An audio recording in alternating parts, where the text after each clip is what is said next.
Hello students, അപ്പോൾ ഇന്നത്തെ class നമുക്ക് സ്റ്റാർട്ട് ചെയ്യാം. ഇന്ന് നമ്മൾ പഠിക്കാൻ പോകുന്നത് chi-square test as a test of independence.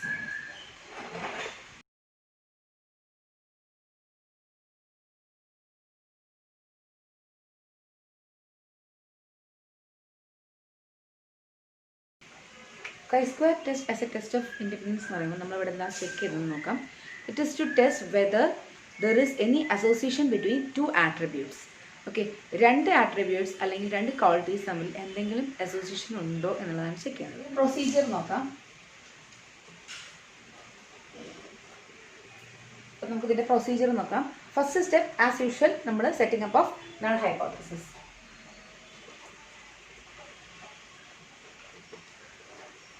Null hypothesis എങ്ങനെയാണ് സെറ്റ് ചെയ്യുന്നത്? നേരത്തെ പഠിച്ചതായിട്ട് ചെറിയൊരു മാറ്റമുണ്ട്. അപ്പോൾ ഇതിൽ നമുക്കിപ്പോൾ പഠിക്കാൻ പോകുന്നത് ഇൻഡിപെൻഡൻസി ആണല്ലോ. അപ്പോൾ നമ്മളിവിടെ H0 സെറ്റ് ചെയ്യുന്നത് the two attributes are independent എന്നും അതുപോലെ H1 സെറ്റ് ചെയ്യുന്നത് the two attributes are dependent എന്നും. അതായത് the two attributes are not associated between them and രണ്ടാമത്തതിൽ H1 നമ്മൾ there is association between the two attributes എന്നത്. Okay, അപ്പം നിങ്ങൾക്ക് ഏത് രീതിയിൽ വേണമെങ്കിൽ എഴുതാം. H0 the two attributes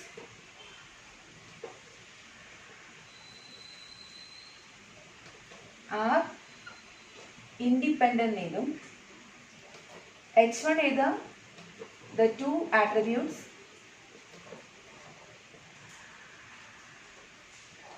are dependent എന്നും എഴുതും. Okay, two attributes are independent H0ലും H1ൽ to attributes are dependent. ഇനി രണ്ടാമത്തെ സ്റ്റെപ്പ് എന്താണ്? കൈ സ്ക്വയർ കണ്ടുപിടിക്കുക. ഫൈൻഡ് കൈ സ്ക്വയർ. കൈ സ്ക്വയറിന്റെ formula as usual sigma O minus E whole square by E. നേരത്തെ പോലെ തന്നെ. ഓക്കെ, മൂന്നാമത്തെ സ്റ്റെപ്പായ ഡിഗ്രി ഫ്രീഡം കാണുന്നതിൽ ചെറിയൊരു മാറ്റമുണ്ട്. തേർഡ് സ്റ്റെപ്പിൽ ഡിഗ്രി ഫ്രീഡം കാണാൻ R minus 1 into C minus 1 where r is number of rows and c is number of columns. And fourth step. അപ്പം ഡിഗ്രി ഫ്രീഡം നേരത്തെ നമ്മൾ പഠിച്ചത് n-r-1 അല്ലെങ്കിൽ n-1 ആയിരുന്നു പഠിച്ചത്. ഇവിടെ പഠിക്കുന്നത് r-1 into c-1 where r is the number of rows and c is the number of columns. ഇവിടെ നമ്മൾ ഇനി നാലാമത്തെ സ്റ്റെപ്പിൽ കൈ സ്ക്വയർ ടേബിൾ വാല്യൂ കണ്ടെത്തണം. കൈ സ്ക്വയർ ടേബിൾ വാല്യൂക്ക് എന്തൊക്കെ വേണം? ആൽഫയും വേണം, ഡിഗ്രി ഫ്രീഡം വേണം. ഇവിടെ ആൽഫ നമുക്ക് ഒന്നുകിൽ 0.05 എടുക്കാം ഓർ 0.01 എടുക്കാം ആൽഫയുടെ കേസിൽ. ഡിഗ്രി ഫ്രീഡത്തിന്റെ formula same, r-1 into c-1. ഓക്കെ, ഇനി ലാസ്റ്റ് ഡിസിഷൻ മേക്കിംഗ്. ഡിസിഷൻ മേക്കിംഗിൽ എങ്ങനെയാണ്? If chi square value is less than chi-square table value, accept H0.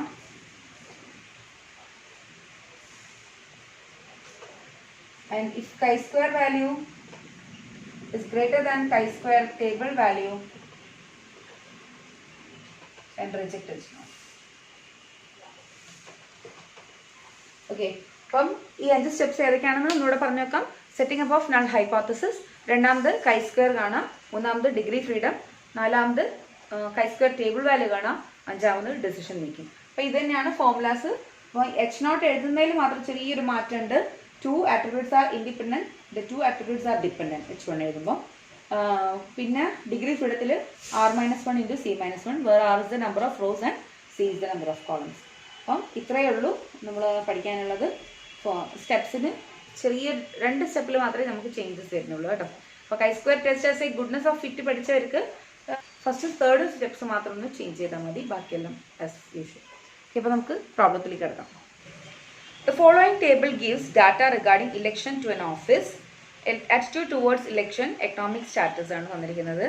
Favourable condition, non favourable unfavourable കണ്ടീഷനും, റിച്ച് പുവർ ആണ് എക്കണോമിക് സ്റ്റാറ്റസ്. റിച്ച് ആവുന്ന കേസിൽ favourable ആയിട്ടുള്ളത് 50, poor ആകുമ്പം ആറ്റിറ്റ്യൂഡ് ടുവേർഡ്സ് ഇലക്ഷൻ ഫേവറബിൾ ആയിട്ടുള്ളത് 155. അങ്ങനെ ടോട്ടൽ 205 ആണ് ഫേവറബിൾ കണ്ടീഷൻ. അൺഫേവറബിൾ ആയിട്ടുള്ളത്, അതായത് ഇലക്ഷനോട് അൺഫേവറബിൾ ആണ് ബട്ട് റിച്ച് ആയിട്ടുള്ളവർ 90 പേരാണ്, 90 പേരാണ്. Unfavourable towards election and their economic status is poor 110, total is 200. Total rich ആയിട്ടുള്ളവർ 140, ടോട്ടൽ പുവർ ആയിട്ടുള്ളത് 265. Grand total is 405. മൊത്തം 405 സാമ്പിൾസ് ആണ് എടുത്തിരിക്കുന്നത്. Is attitude towards election influenced by economic status of workers. ഇതാണ് question. അത് ഇലക്ഷനോടുള്ള ആറ്റിറ്റ്യൂഡ്, അതുപോലെ വർക്കേഴ്സിൻ്റെ status, economic status, സാമ്പത്തികമായിട്ടുള്ള അത് തമ്മിൽ എന്തെങ്കിലും കണക്ഷൻ ഉണ്ടോ, അതാണ് നമ്മൾ ടെസ്റ്റ് ചെയ്യുന്നത്. ഓക്കെ, 2 attributes ആർ ഇൻഡിപെൻഡൻ്റ് എന്നാണ് H0 സെറ്റ് ചെയ്യുക. അതുപോലെ H1 എങ്ങനെ സെറ്റ് ചെയ്യും? H1 2 attributes R dependent. അപ്പം നമുക്കൊന്ന് എഴുതി നോക്കാം. ഓക്കെ, അപ്പോൾ നമുക്ക് H0 ഉം H1 ഉം ഇങ്ങനെ സെറ്റ് ചെയ്യാം. 2 attributes ആർ ഇൻഡിപെൻഡൻറ്റ്, അതായത് there is no association between attitude towards election and economic status. H1 set ചെയ്യാൻ 2 attributes ആർ ഡിപ്പെൻഡൻറ്റ്. ഡിപ്പെൻഡൻറ്റ് എന്ന് പറഞ്ഞിട്ടുണ്ടെങ്കിൽ there is association between attitude towards election and economic status. അപ്പോൾ അത് first step. Okay, രണ്ടാമത്തെ step chi square find ചെയ്യുക. Chi square നമുക്ക് find ചെയ്യാൻ formula ഇതായിരുന്നു. Chi square is equal to sigma of O minus E whole square by E. അതിൽ നമുക്ക് O അറിയാം, ഒബ്സർവ്ഡ് ഫ്രീക്വൻസി. ഒബ്സർവ്ഡ് ഫ്രീക്വൻസി നമുക്ക് തന്ന ഫ്രീക്വൻസികളൊക്കെ എഴുതാം. നെക്സ്റ്റ് ഇ വേണം, അതിനൊരു കള്ളി വേണം. O മൈനസ് ഇ വേണം, O minus E whole square വേണം, O minus E whole square by E വേണം അല്ലേ. അപ്പൊ ഇത്രയും O minus E whole square by E. Okay, ഇപ്പൊ നമുക്ക് തന്നിരിക്കുന്ന ക്വസ്റ്റ്യൻ നോക്കാം. 205, 200, 140, 265, 405.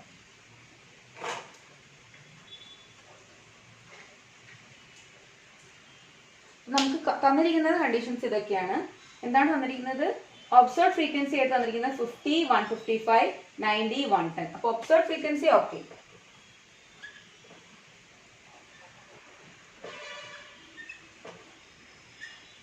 ഇത്രയുമാണ് നമുക്ക് ആവശ്യമുള്ളൂ അല്ലേ. അതിന് ഒബ്സർവ്ഡ് ഫ്രീക്വൻസി കണ്ടെത്തി തന്നിട്ടുണ്ട്. അപ്പോൾ ഇനി എക്സ്പെക്റ്റഡ് ഫ്രീക്വൻസി എങ്ങനെ കാണും? അപ്പോൾ ഇങ്ങനെ റോയിലും കോളത്തിലും തരുന്ന എക്സ്പെക്റ്റഡ് ഫ്രീക്വൻസി കാണാൻ ഒരു ഫോർമുല ഉണ്ട്. That is row total into column total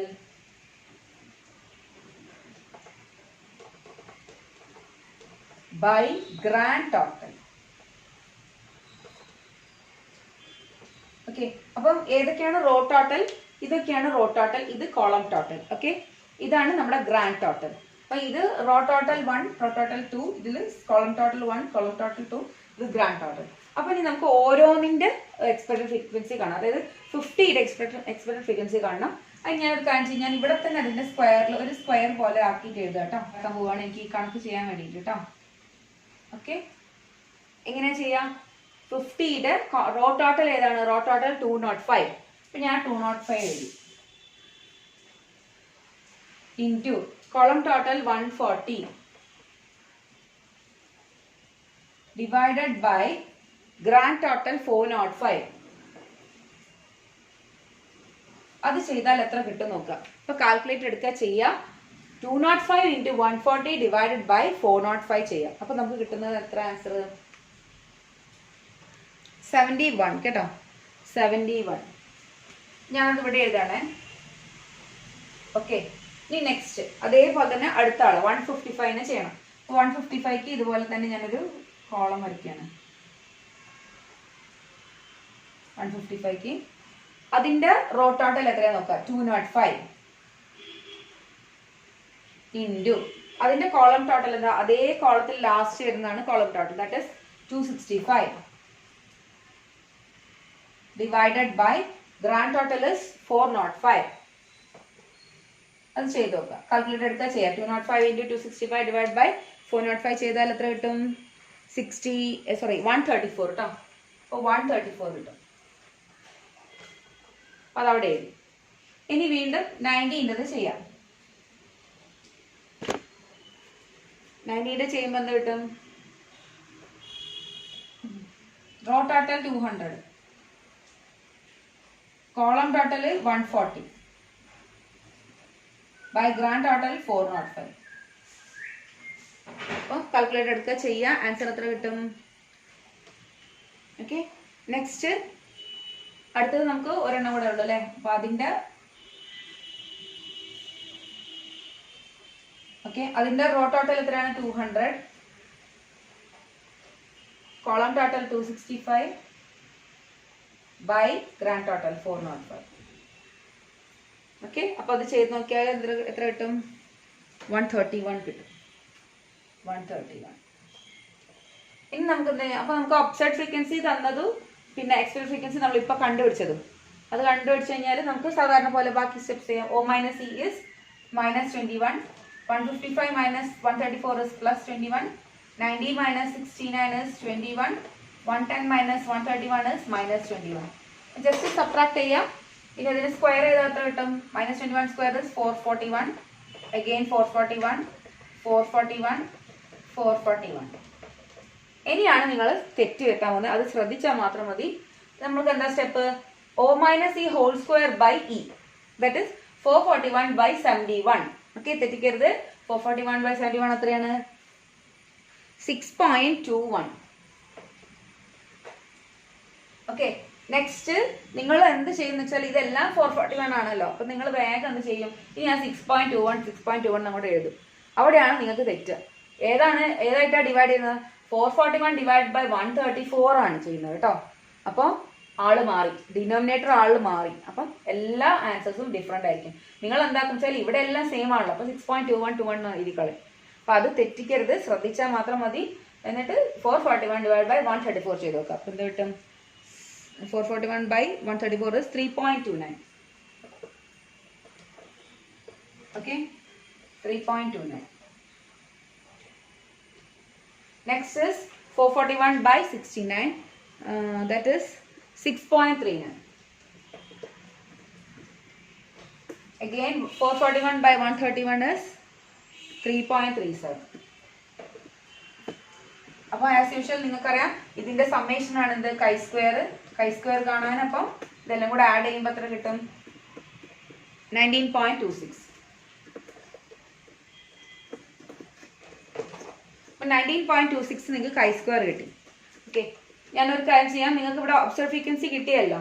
ഇനി ഇതൊന്നും മായ്ച്ചോളട്ടെ കേട്ടോ. ഞാൻ അടുത്ത സ്റ്റെപ്പിലേക്ക് പോകാൻ എനിക്ക് വേറെ സ്ഥലം ഇല്ലാത്തതുകൊണ്ട് ഞാൻ ഇത് മായ്ക്കുന്നു. കൈ സ്ക്വയറിന്റെ വാല്യൂ എനിക്ക് ചെയ്തിട്ട് കിട്ടി 19.26 ആണ് അല്ലേ, കൈ സ്ക്വയർ. ഇനി എന്താ ഞാൻ കണ്ടത്? Next degree freedom. മൂന്നാമത്തെ സ്റ്റെപ്പായിട്ട് ഡിഗ്രി ഫ്രീഡം കാണാം. ഡിഗ്രി ഫ്രീഡം കാണാനുള്ള ഫോർമുല എന്താണ്? R-1 into C-1. R favourable ആയിട്ട് ഫേവറബിളും നോൺ ഫേവറബിൾ ആയിട്ട് രണ്ട് റോസ് ആണുള്ളത്. അപ്പൊ 2-1. അതേപോലെ കോളം എത്രയാണ്? റിച്ച് ആൻഡ് പുവർ 2 കോളംസേ ഉള്ളൂ. അപ്പം 2-1. That is 1 into 1 is equal to 1. അപ്പൊ ഡിഗ്രി ഫ്രീഡം 1 ആണെന്ന് കിട്ടി. ഇനി നമുക്ക് കൈ സ്ക്വയർ ടേബിൾ വാല്യൂ കാണണം. അപ്പൊ കൈ സ്ക്വയർ ടേബിൾ വാല്യൂവിന്റെ ഫോർമുല എന്താണ്? ആൽഫയും വേണം, ഡിഗ്രി ഫ്രീഡം എന്താണ് ഇവിടെ? ആൽഫ ഇസ് ഈക്വൽ ടു നമ്മൾ എടുക്കുന്നത് ഒന്നും പ്രത്യേകിച്ച് പറയാത്തതുകൊണ്ട് 0.05 എടുക്കാം. 0.05ൽ ഈ ഡിഗ്രി ഫ്രീഡം 1 ആണ്. അപ്പം 0.05ൽ 1. ഇപ്പൊ നമ്മൾ ആ ബുക്ക് എടുക്കുന്നു, കാണുന്നുണ്ടോ? കൈ സ്ക്വയർ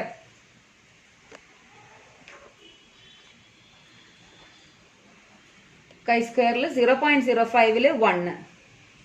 0.05ൽ 1 എന്ന് പറഞ്ഞാൽ ഫസ്റ്റത്തെ ആൾ തന്നെ 3.84 അല്ലേ? 3.84 കാണുന്നുണ്ടല്ലേ? ഓക്കെ, 3.84 ആണ് നമ്മുടെ ഡിഗ്രി ഫ്രീഡം.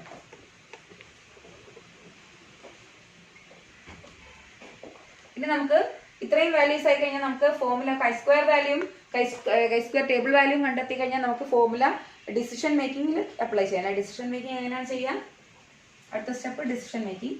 അതിന് നമുക്ക് കൈ square value is greater than chi square table value ആണെങ്കിൽ റിജക്ട് H0 അല്ലെങ്കിൽ ആക്സെപ്റ്റ് H0. അപ്പൊ ഇതാ ഏതാന്ന് നോക്കാം. ഇതാണ് നമ്മുടെ ഫോർമുല അല്ലെ? ഓക്കെ, ഇതിലിപ്പം കൈ സ്ക്വയർ വാല്യൂ എത്രയാണ്? 19.26. Chi square table value 3.8. അപ്പോൾ 19.26 is greater than 3.84. That is ഈ chi square table value നെക്കാട്ടും കൂടുതലാണെങ്കിൽ എന്താണ്? റിജക്റ്റ് ചെയ്യണം അല്ലേ? അപ്പോൾ reject H0.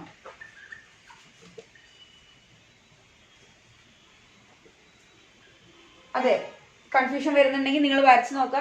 Chi square table വാല്യൂവിന്റെ criteria നമ്മൾ 3.84 ഇവിടെ സെറ്റ് ചെയ്യുന്നു. ഇങ്ങോട്ട് പോവുകയാണെങ്കിൽ റിജക്ഷൻ റീജിയൻ, ഇങ്ങോട്ട് പോരുകയാണെങ്കിൽ ലെഫ്റ്റിലോട്ടാണെങ്കിൽ അക്സെപ്റ്റൻസ് റീജിയൻ. അപ്പം 19 എന്ന് പറയുന്നത് ഉറപ്പായിട്ടും ഈ ഭാഗത്തേക്കാണ് വരിക. അതായത് നമുക്ക് റിജക്ട് H നോട്ട് ചെയ്യണം. അപ്പോൾ റിജക്ട് H നോട്ട് ആണെങ്കിൽ പിന്നെ ആരെ ആക്സെപ്റ്റ് ചെയ്യണം? Accept H1. അപ്പോൾ ആക്സെപ്റ്റ് H1 ചെയ്യാം. ആക്സെപ്റ്റ് H1 ആരെയാണ് ആക്സെപ്റ്റ് ചെയ്തത്? H1നെ ആക്സെപ്റ്റ് ചെയ്യണം. H1 എന്താണ് പറയുന്നത്? The two attributes are dependent. അത് പറഞ്ഞാൽ there is association between attitude towards election and economic status. അപ്പോൾ എക്കണോമിക് സ്റ്റാറ്റസും ആറ്റിറ്റ്യൂഡ്സ് ടുവേർഡ്സ് ഇലക്ഷനും തമ്മിൽ കണക്ഷൻ ഉണ്ട് അല്ലെ, അസോസിയേറ്റഡ് ആണ്. അപ്പം നമുക്കത് എഴുതി വെക്കാം. Election, attitude towards election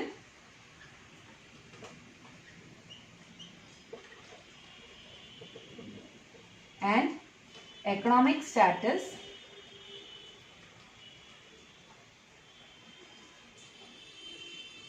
are dependent. അവർ തമ്മിൽ കണക്ഷൻ ഉണ്ട് അല്ലെ, അസോസിയേറ്റഡ് ആണ്. അപ്പം നെക്സ്റ്റ് പ്രോബ്ലം നമുക്ക് നോക്കാം.